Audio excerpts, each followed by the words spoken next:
challenging is it for a minister in such circumstances? It is very challenging because, of course, in the Education Department, Gillian Keegan is partly constrained by what the Treasury is willing to fund and the view that the Prime Minister is taking on pay settlements across the whole of the public sector. So the Secretary of State is not completely free to negotiate a deal that she wants to deal on. But at the moment, these strikes are undoubtedly doing a great deal of damage, not just disruption to parents, but they're also disrupting critically the process of recovering children's learning after all the disruption during the COVID pandemic. And it's really crucial that both sides get around the negotiating table and find a settlement that allows schools to go back full time and for these strikes to come to an end. But they have been doing that and they've not got very far. The unions would say they need to strike because of the state of the education system at the moment. The Education Secretary will say, I can only work with what I've got, guys, and this is all I've got at the moment. It's a stalemate. It's a very tough position because both sides, as you say, feel that they've got a very strong case. The government's saying we don't have much money, we've made a more generous offer than in previous years.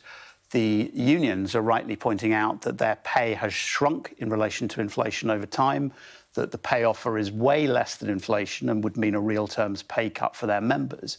What I think is hopeful, though, is if you look outside England at what's happening in the negotiations in Scotland and Wales, where there are obviously separate negotiating processes, those look as if they're now producing a settlement. It looks as if both sides are coming together.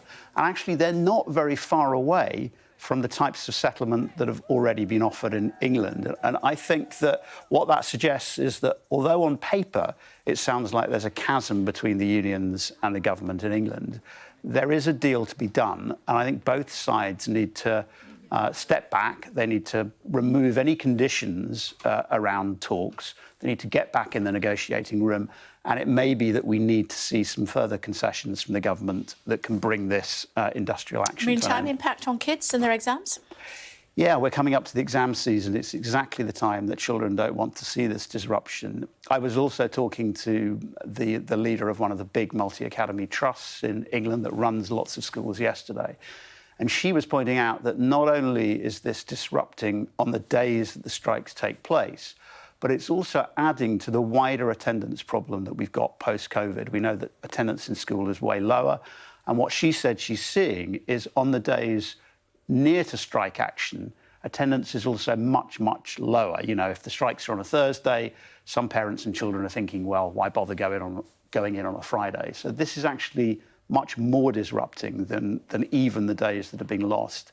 And given that the difference between both sides is probably not as big as it looks, I think there's a deal to be done and the responsibility, not just on Gillian Keegan, but on the Prime Minister to actually now make a deal happen. OK, good to talk to you. Thanks for taking the time to join us. Thank you.